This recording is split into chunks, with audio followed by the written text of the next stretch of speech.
therapy into and healthcare into UX research and management at CVS. So, Valerie, the floor is yours. You're welcome to share screens.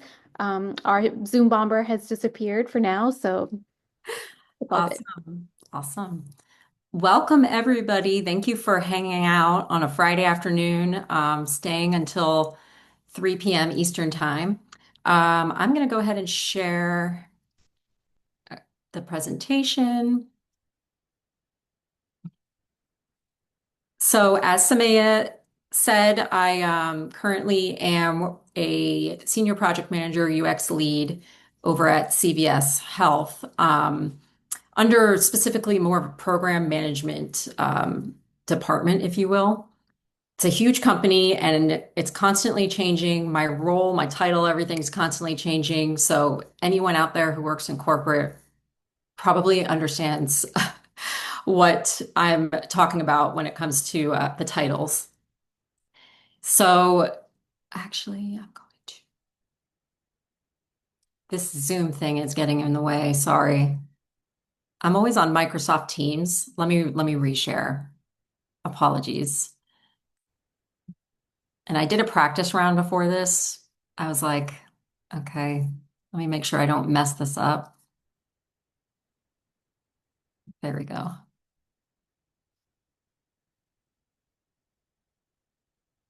So, a little bit about my background. I have over a decade of experience in healthcare. I originally was a physical therapist working in more of a clinical setting, outpatient orthopedic setting. And then I kind of moved into hospital administration a little bit, as well as a brief stint in university level teaching as an adjunct professor down in South Florida.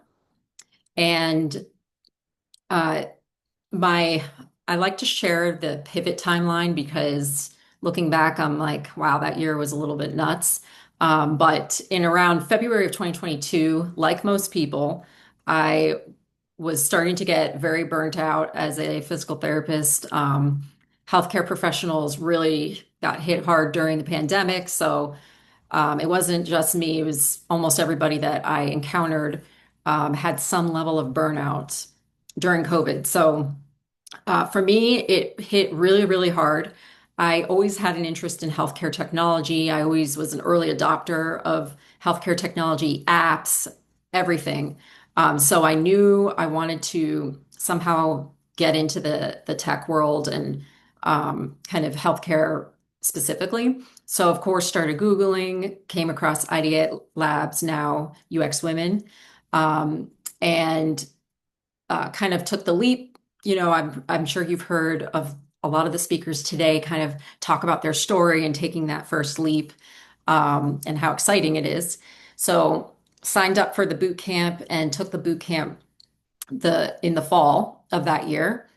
And boot camp was about 4 months. During that time frame, Samaya had encouraged us to kind of start working on our resume portfolio. So get the ball rolling. I was able to complete my resume and portfolio beginning of December of 2022 and start the job hunt during the holidays, actually. I was like, you know what? I'm going to be one of those few people who are like applying on Christmas. And believe it or not, I did get a couple interviews before New Year's randomly. And I kind of attribute it to it being a slow period, but I guess some companies wanted to get a head start on funding for the next year. So I did land a couple interviews prior to that. But during my job hunting time, of course, applied to over 100 jobs, same story as most people. Landed 8 interviews total during that whole time, and only half of them went beyond the first round. Um, Luckily, my current job was one of them. So with CBS, I went through 4 rounds, which actually is not that bad compared to some stories I've heard from folks. Um, and then landed and started the new job March of 2023. So it was almost a full year from burnout to starting the new job. A little bit about my step-by-step process. Um, I'm sure you've heard today, a lot of the ladies speaking about their their UX project. Um, it's definitely a good strategy to take. I chose a healthcare topic because I knew that's where my experience was, and it would be a use case on my portfolio. One of the biggest things I did was analyze my previous roles and projects that I had worked on, um, in the past that were non-clinical. And I really dove into those projects and looked up, what kind of KPIs came out of it. Did any kind of value come out of it? And put the pen to paper, wrote down my steps for these projects, and was able to kind of turn them into service designs, actually, because the difference between UX and a service design is that technical piece. And most of these projects I had worked on in my previous role were not tech, they weren't digital, but the research piece of it was this exact same as UX research. So went on good old Figma, looked up some templates for service designs, and kind of came up with these blueprints with all the numbers, the KPIs associated with it, and was able to put them as use cases on my portfolio. And then, in addition, I performed additional usability studies, even after the boot camp had ended, kind of continuing to iterate on that project and the design. The usability studies were very useful because I was able to do it on my own time and kind of turn it into my own use case. And actually was asked about it in one of my interviews, funny enough. What I also did was divide the boot camp project into three separate sections, if you will, to make it look like I had more portfolio use cases. And I think I had a total of 6 use cases on my portfolio during that round of job hunting. I, continued with the networking. Of course, you've heard all about that. Everybody here is networking. I mean, that's the whole point of sitting here on a Friday, afternoon, um, network. When you come from the healthcare world, it doesn't come naturally to network with your community because I don't know if anyone here works in healthcare or did work in healthcare, you probably know what I'm talking about. It's just a different world. Um, no one really cares about networking. But I just dove into my community. I just got the word out that I was looking to pivot into tech, and it was quite surprising how many people knew other people in the tech world. So my best friend's sister was a recruiter for tech, so she was able to help me out. I had another friend's husband worked in tech, so it was kind of like my personal community was a network in itself, and these folks helped me out a lot. I had them kind of, I bought them beer and pizza, and they reviewed my resume. And so I had about 6 people look at my resume and give me feedback. 6 people that I knew personally, so it wasn't like I was, trying to get strangers to spend time to look at my resume. Um, I did come up with 5 different versions of the resume and then different variations of the resume, which you actually just heard Velvet describe now. What she said was so true. It works. If you come up with, the different variation of the resume that's geared towards UX research versus strategy versus design, it's very, very helpful. So I did do that, tracked every single resume with the job application. I had a whole Excel spreadsheet to keep track of them. And then I started A/B testing the resumes and kind of seeing which ones had more hits and then making continuous improvements to them. And the A/B testing was helpful. And it's also honed your A/B testing skills. Um, I practiced mock interviews. Even if I didn't have an interview, I just practiced with people and did tons and tons of research on every single company that I applied for. So it's like I was a liaison for that company, knew more about the company than the hiring manager, which sometimes was a little bit comical. But so healthcare providers, I think, in my opinion, make awesome UX designers. There's just so many similarities between the two careers. Um, so kind of getting into a little bit more, what kind of people do well in this type of role, this healthcare UX role?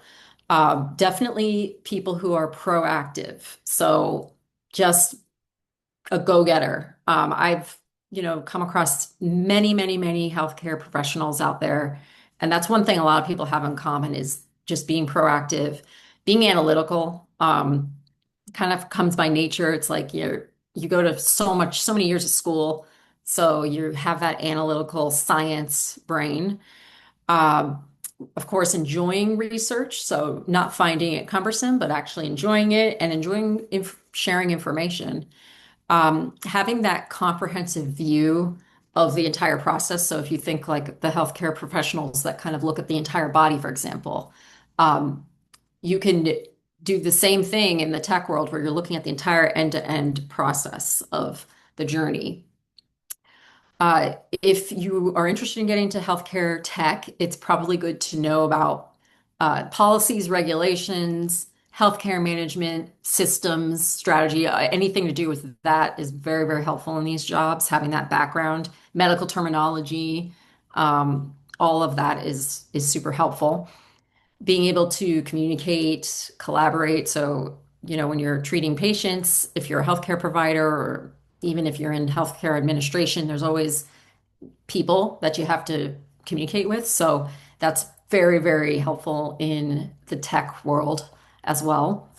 Being able to communicate with, developers and architects, like IT folks, business folks, executives, all of that.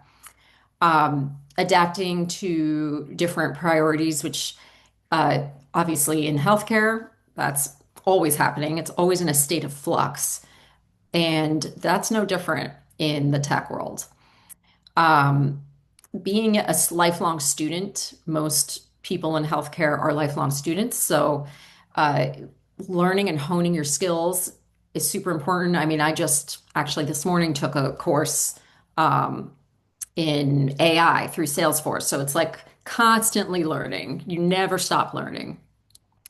Being able to deliver effective presentations, which I hope I'm doing right now for you all. So some of the skill crossovers specifically, so the core skills or those soft skills, empathy, you hear about that all the time in UX research. It's like ingrained in you if you're a healthcare professional, or it should be. Um, you're empathetic to the users, you're empathetic to, humans. And that's what makes amazing designs. I already mentioned communication, people-oriented mindset. So it's not just the people that you're designing for or your users, it's the people that you're the stakeholders, essentially. So building trust, that's huge, especially in a big company like CVS. Building that trust, it can take you a long way. And then if you're willing to help out people, they're going to help you out. And having that innovative mindset, which I call it a crossover because I know so many people in healthcare who are innovative, but they just get shut down. Um, but in the tech world, it's like almost allows you to, that innovation is, just beaming.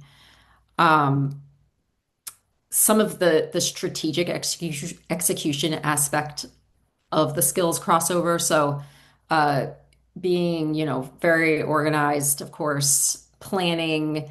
As a healthcare professional, you're coming up with like a plan for your patient, for example. So there's a timeline, there's goals that are set. Using those skills are very helpful in the UX healthcare realm.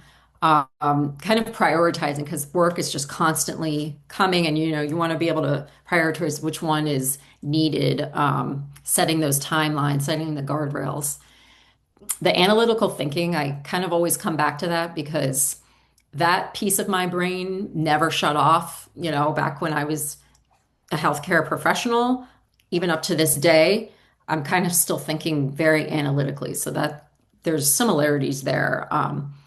Data-driven decision making. So science, medicine, it's all about evidence-based practice. And good UX designs and solutions is all about data driven. And then you have the opposite end, which is the creativity part, which really good healthcare professionals are creative, even though that aspect can be suppressed. But in the UX world, the creativity combined with the data-driven analytics part is perfection. A little bit about just your operational day-to-day type skills, the multitasking thing. Um, if you're anyone who's been a busy healthcare professional has really fine-tuned the art of multitasking. It's come in handy for me in this job. I do have some colleagues that are not good at multitasking, so makes it a little bit difficult for them sometimes to get things done throughout the day. But I thank my background for that. So I can get a lot done actually in a short period of time just because of the multitasking and the time management. It goes hand in hand. Setting the goals and the milestones, just learning to do that early in my career has helped with this because no one's telling you, you've got to get this complete by this time. You're the one who has to, make sure that you're doing that. Being efficient and optimizing, your time. Uh, Really, I've noticed improved results, the more efficient you are with your time. Observation can be difficult. I work remote, most folks do. So observing other people in meetings can be a little bit difficult. It's almost like you have to read nonverbal cues, which you learn to do as a healthcare professional very, very well. So I've really tried to hone in on that skill set of, trying to read between the lines and then phrase things in a way that is firm, but not, gonna set anyone off or insult anybody. Attention to detail is kind of a given. So some of the industry crossovers, again, I mentioned the data driven, and I really that is super, super important. Anyone can come up with like a design on a screen, but where's the data that backs it up? When you go to school to be a healthcare professional, you learn all about the evidence-based practice and the research that's gone on for, medicine. And same thing in the healthcare technology UX world, trying to seek out that data. Where are the numbers here that back this up? Let me see the reporting. And then using those numbers to synthesize and come up with solutions that make sense and that provide value.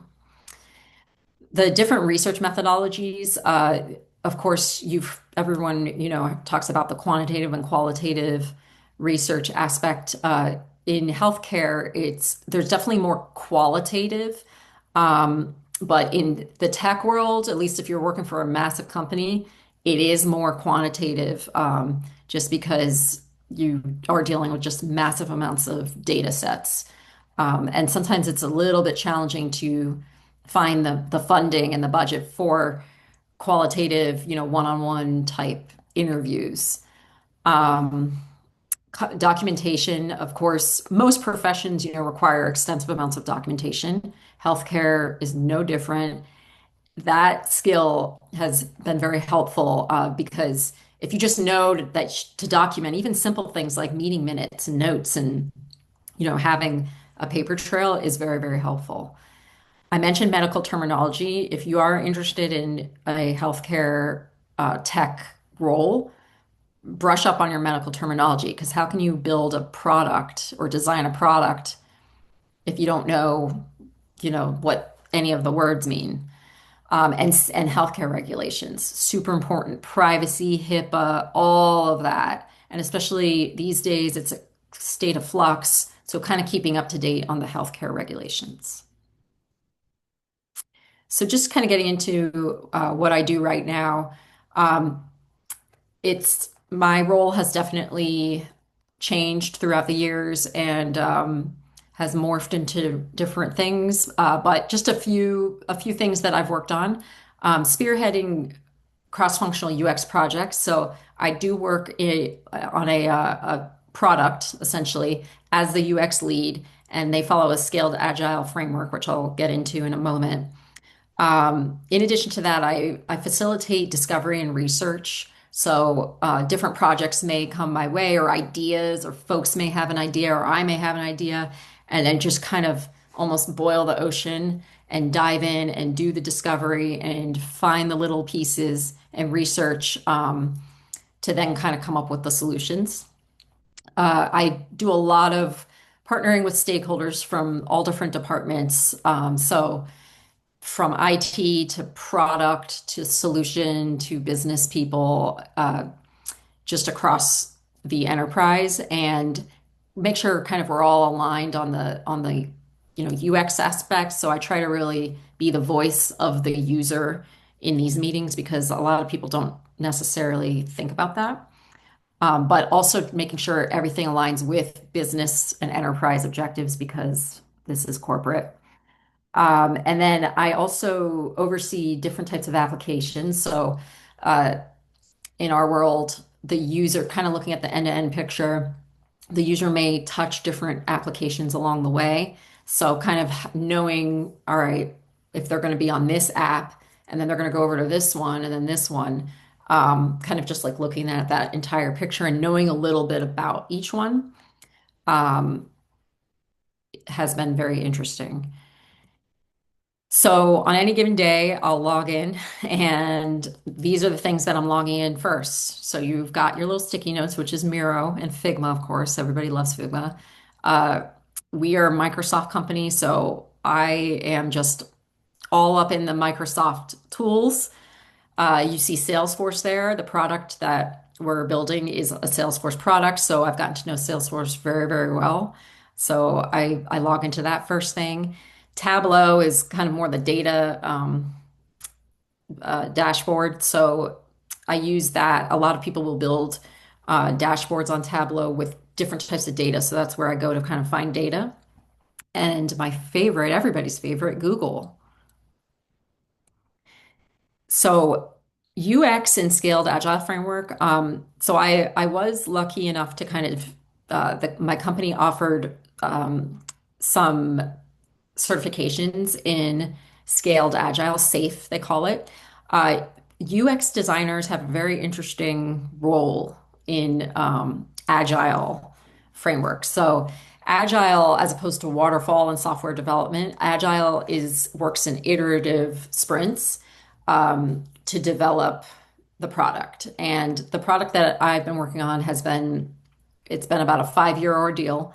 Um, the teams work on in 2-week sprints, and the UX lead kind of sits in between the solution, so like the roadmap creation, as well as the team with the product manager. So I work very closely with the product manager and business analysts, as well as acting as a liaison with the business folks who are the outside stakeholders. And then I work closely with a few UI designers, and we all kind of work with the Scrum teams and the developers and the architects. So um, it has been very, very interesting and kind of like it's a role that's constantly morphing into something else. But it's really cool to kind of be in it, seeing how it works. And it's interesting also to see a product and that it develops from day one to, maybe 5 years, 10 years down the line, constantly changing. So this is one part of my role. The other part of my role is a project manager. I never really thought that I would be a project manager, nor did I really want to be, but this is kind of how it's morphed into what it is, and I don't mind it. So UX in project management specifically, oftentimes it's more of like a role where you are kind of doing like process improvement. So maybe finding a pain point or something, that needs work and it's a problem. So kind of diving in, doing the discovery work and figuring out where the problems are and the pain points, and then gathering data, analyzing the data, doing these in-depth analysis, identifying stakeholders, having workshops, ideating, all of that good stuff. And then kind of turning it into, okay, what could potential solutions look like? And, vetting those solutions and coming up with an ROI and business case. So that's been an interesting road to go down as well with the project planning and the milestones and then even doing presentations to other stakeholders, executive stakeholders, pitching your ideas. So that kind of has been a separate part of my role as well. So just a little bit about, you know, the future's bright for healthcare technology. Little positive plug here. So healthcare's always kind of been a little behind when it comes to technology, but there's definitely, it's making a comeback here. There's a digital revolution that's been happening, and it's kind of cool to see and be a part of it. So some of the trends that are out there right now, of course, telemedicine and virtual healthcare, wearable health devices. So I've seen cool things online where technology, patients are actually, wearing technology, electronic health records, predictive analysis for personalized medicine. So technology has helped really personalized like healthcare and patients getting that personalized care on account of a technology. Um, Security and patient data and HIPAA and all that technology has played a role in that. Cybersecurity. Technology has helped analyze very large sets of data to inform solutions. And then even patient self-service. So trying to, people are trying, they try to get better. People want to be healthy. So what can they do to help themselves? How can technology help that? And I wanted to put a little slide on AI because that's the hot topic uh, in the world right now. And I've been kind of lucky enough to be involved in a lot of AI discussions and utilizing AI in my current role. But what I've seen out there in just the healthcare world, so AI bots are the big rage right now. So just put a bot on anything, really. Just use AI to scan literally anything, whether it's on online or on a patient portal, scan a document. I've seen all of that. Using natural language processing to analyze medical records has been really neat to see. And then in the clinical world, AI-powered imaging, AI devices, even in operating rooms, I've heard about that. Predictive analysis for patient outcomes, I think is cool, and there's a lot more to come with that, using AI tools to predict things that a patient may go through, and robotic process automation as well. And that about does it for my presentation. 30 minutes. Okay, not bad. All right. So is it question and answer time, Samaya? Is that Yes, yes. So actually, I feel like there's a couple of folks who've joined who are coming from speech therapy and engineering, from what I can see in the chat. We haven't had any questions so far. So especially to those folks who are joining from a healthcare background, we'd love to prioritize your questions first, especially if you have questions about pivoting from healthcare into UX, because that's where Valerie's expertise lies. So definitely please feel free to add in questions in the chat now, and then we'll prioritize other questions on the job search or UX in general. And so, Valerie, I know there's a lot of comments to catch up on. So if you wanted to skip to the 3:30 timestamp, that might be easy to just start to answer questions as they show up. got it? And I'm happy to read out questions for you, or if you wanted to read them out loud, up to you how you would like to do it. Yeah. I don't think I see any questions. Um, yeah, there's a lot of networking in general also going on. Good job, everybody. That's what this is all about, right? This is what, oh, question. How would you classify what types of UX you participate in on a weekly basis? Design strategy, research, project management, operations, stakeholder management, etc.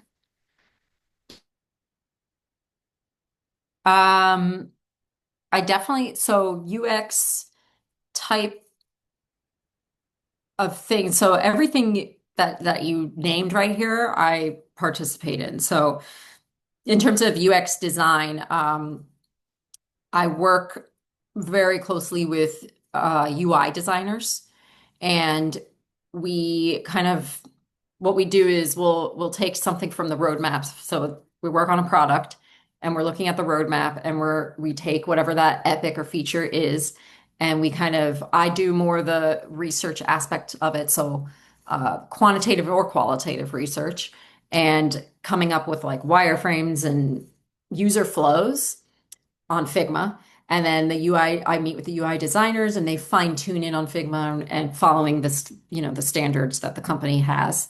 And we will design those screens and then we kind of hand it off to the Scrum team or the product team, if you will. So we work closely with the Scrum masters and the product owners um, for that aspect of design.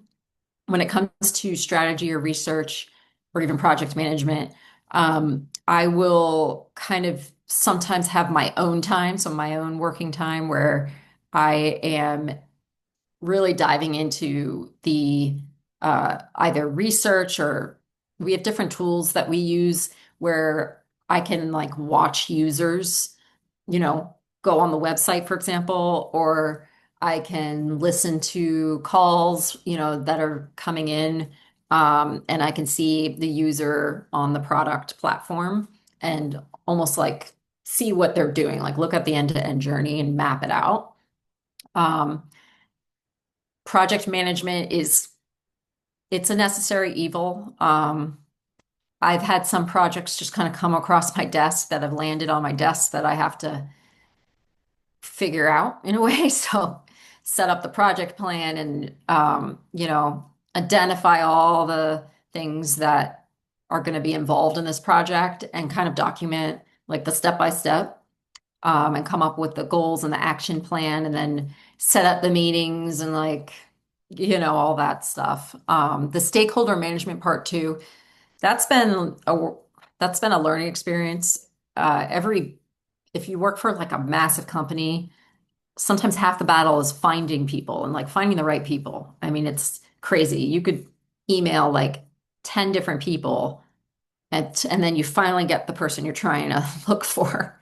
And then you set up a meeting and I don't know, it can be challenging with the stakeholder management. And then people could get upset that you didn't get the right stakeholders.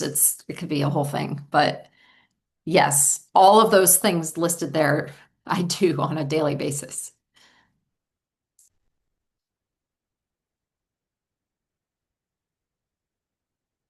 How do you handle, oh, okay. So how do you handle privacy and AI in the healthcare space?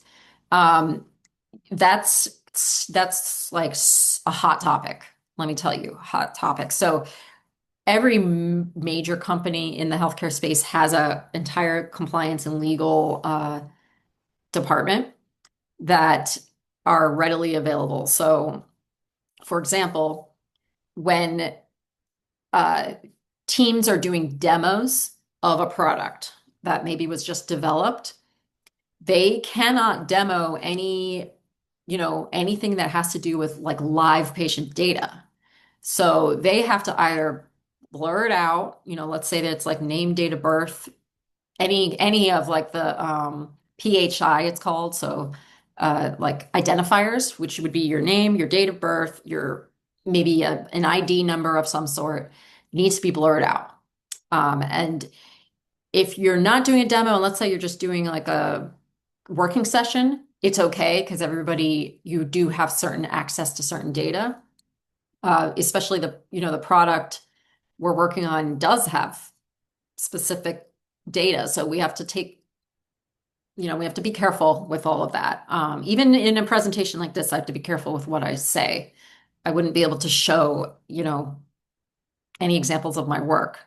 Um, so in terms of the AI, so that again, anything that gets implemented goes through legal and compliance.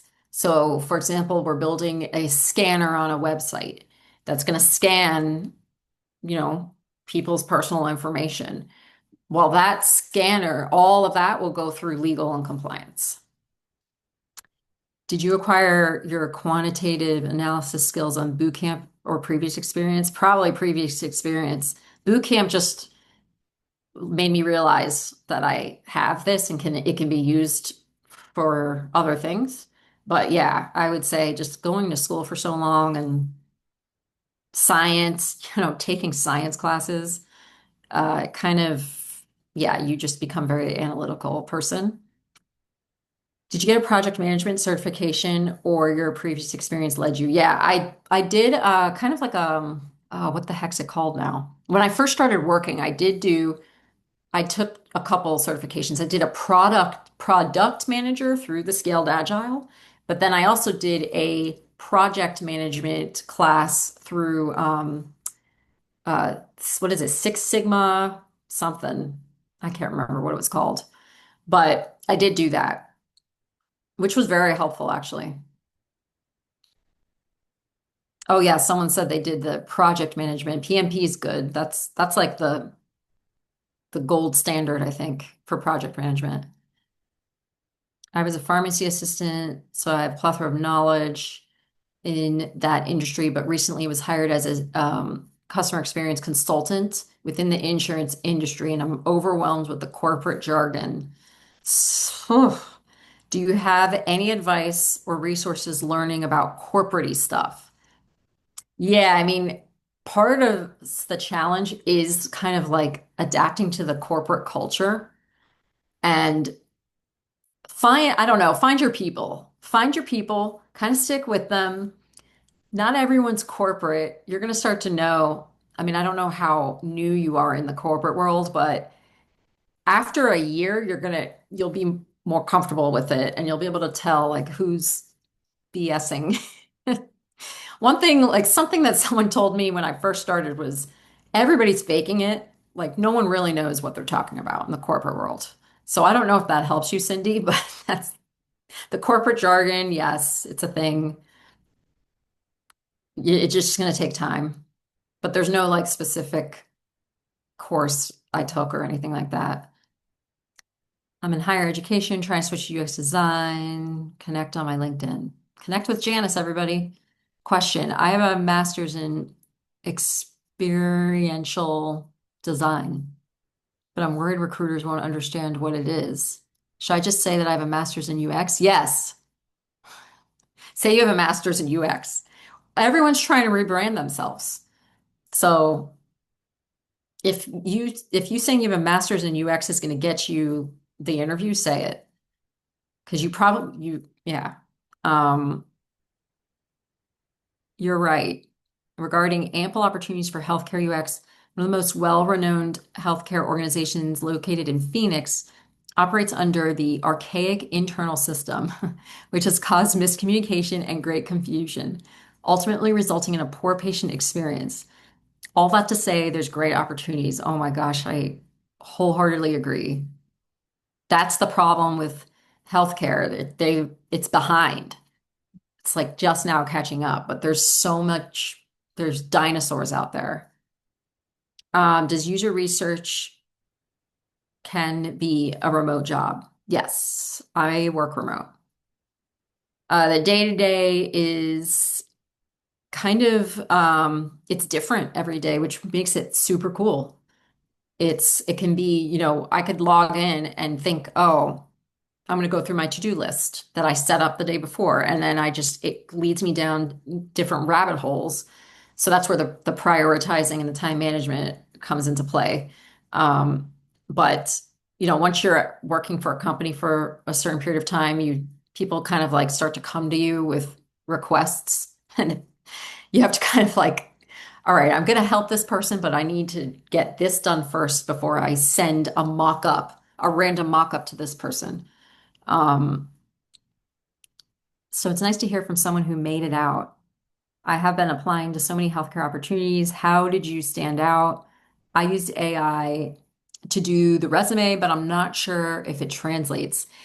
Yeah, it's tough. I mean, I don't know the recent trends because I was applying in end of 2022. I know things have changed a little bit now, but um, obviously people are still getting jobs, so it's still possible. I would say I think I landed this job because number one, I was like just I was on these job postings. Like I was on LinkedIn a lot, but I actually would go on the individual sites. Like I had a maybe like list of 30 companies that I would constantly be checking to see if they had openings.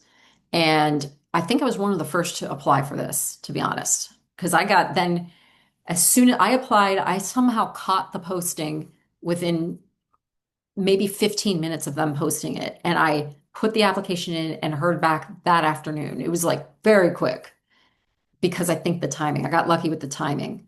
So just just keep looking. I didn't use AI when I applied. Like I used the jobscan.co, which helped compare my resume with the job posting and my own eyeballs. And like I just kind of obviously every application was like curated for that job posting. Um, yeah. How did the boot camp bridge your knowledge in the academic field to the UX field? Academic, maybe that is a question for Velvet because I know she was educator to UX. Um, but I, the boot camp, I guess you could answer it from a healthcare perspective. Yeah. yeah, I would say the technology, like it helped with understanding the world of technology versus healthcare, and they are different. So it helped with that, and it helped speak the language, speak the tech language. So I didn't have that necessarily going into it. It helped that. And then it also helped me, like, it helped everybody realize that they've done UX research in the past. If you've had a job in any kind of like customer service or dealing with people, you've done UX. Um, when you applied for UX roles, did you need to adjust your previous job titles? Yes, I did. So rephrasing the non-UX roles as something, yes, service design. So that's what I did. I called myself a service designer for the hospital system I was working for, and in my resume listed out all the non-clinical projects that I had done over the course of the years at these places that I worked at, which I did do a lot of non-clinical stuff. I turned them into service designs, so therefore I called myself a service designer. And then, of course, the additional projects that I worked on, I was the UX lead or UX designer for those projects, which was like the boot camp project and additional projects that I kind of did after the boot camp during my job application process. How do you use AI in your day-to-day work? I use it a lot. We have Copilot, so I'm on Copilot constantly. I use it to do more, like it's been super helpful with just the humdrum admin stuff. Like if you had to write an email to an executive, just sitting down and having to think it through. And yes, I know I'm not using my brain as much, but I don't care. I need to get through my day. So I use it to like for certain emails, certain presentations. Like I'm still gathering all the data and information. It's just helping me put the presentation together and like just do the admin stuff. And then I use it a lot in analyzing extensive amounts of data sets. So there's there's just like so much data out there. So before we would have to kind of almost sift through this data and like even transcripts, like either chat transcripts or voice transcripts or anything, we use AI to quickly scan all that and give us like the highlights. So I've been able to really find pain points in tons and tons of data at a very quick rate, which is awesome. And coming up with the KPIs and the numbers because everybody wants the numbers. So I use it to come up with business cases or ROIs, for example, um, at a much quicker rate than before and more accurate rate.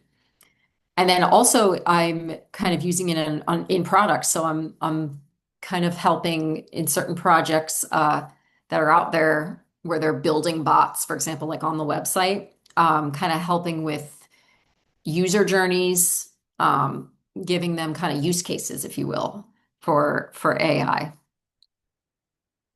Background in chemistry, completed coursework in analytical methodologies and statistics. Don't have much background with quantitative UX focused methodologies. Are there any books or research resources on quantitative methodologies? Um, I don't know. Samaya, do you know? Sorry, what was the question? Do you know of any like books or resources specifically on quantitative methodologies? So it depends on what kind of quant. So in the UX Woman program, we focus on prototyping and more entrepreneurial impact metrics. So there's a good book called The Right It by Alberto Savoia, who was the head of engineering at Google and really responsible for a lot of their new product development, like Google AdWords. And he's built a lot of successful and failed products, and he talks about both his successes and failures and how data helped him determine what was a success or failure. So, like the Google Glass was a great failure. Google AdWords was a great success. That's more on the entrepreneurial business side of things, and that's more of the business metrics we focus on in the cohort. If you're going for quantitative research positions, then you do need to come from a coding background. So with AI and AI opportunities coming up, if you are someone who knows statistics, if you've worked with code like MATLAB or R, and I used to work with that code because I come from a mechanical engineering background, you can then be a quantitative researcher. And I actually am a qualitative researcher, but I design quantitative studies, but I leave it up to data analytics folks and statistics folks to help me code the survey. So there's that side of quant research too. Um, and it's called the Right It. I'll put it in the chat. Um, so that's what I know from the quant research side and the business side. In terms of analytics on the design side, we do things like A/B testing, conjoint analysis. You'll be working with product managers with more quant data to actually release screens that collect data, right? Because these are some live screens or live products and features. So we talk a lot about that in the course as well. But yeah, there's also great books on it. If you are going to go into quant research, I would recommend you would need more of like a statistics coding background in R and MATLAB. Thank you. Let's see. So, how can I make my empathy and problem-solving skills from healthcare stand out in the UX interviews coming from a background as a respiratory therapist? Um, yeah, just be yourself. So, I mean, you have that innate empathy, and also I don't know, I feel like if therapists especially just are almost like end up becoming UX unicorns in a way because you have the empathy that's built in, but then you're also thinking like from the analytical data side. So it is the best of both worlds. Um, so standing out in interviews, I mean, speak from your own experience because it's certainly impressive. Um, so grateful so when transitioning, how can we convince the recruiter through the resume that though we are new to this, we still justify the role? It's so difficult. The convincing with the recruiter thing, and these days I know it's different. It's gotten a little bit challenging compared to several years ago, but I think it's continue to iterate on your resume and come up with different versions. And eventually you're going to get some hits. Someone's going to reach out, and then you're going to know, okay, something on this resume stood out to this person. Let me, go off of that. Maybe it could literally be the title that you're using on whatever role it was. Like, changing UX researcher to service designer or to, I don't even know what terms are out there these days. But go on LinkedIn and almost look up what they're calling these roles. Like it's crazy what people are coming up with, and it's the same stuff. If you read the job description, it's all the same. So it could quite be what you're calling the roles and like playing with the words. You kind of have to be a wordsmith. Let's see. Google. Does using free version of ChatGPT, for example, affect the outcome of the work people get out of it legally, for example, to be free? I don't understand that question. Free version of ChatGPT.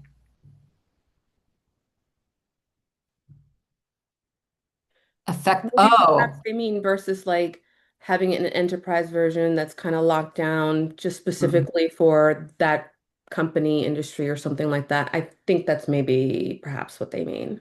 Please Yeah, correct me it if I'm might wrong. be. Yeah, I would probably say yes. I'm sure there's differences. Yeah, because I know like we've got Copilot, we have a specific license for it. Because we have that resource. I don't use ChatGPT that much, but I know there's some variations there. I often see masters in human computer interaction or psychology as a requirement. Um, well, if you're for healthcare, no, I would not say that a certification is necessary.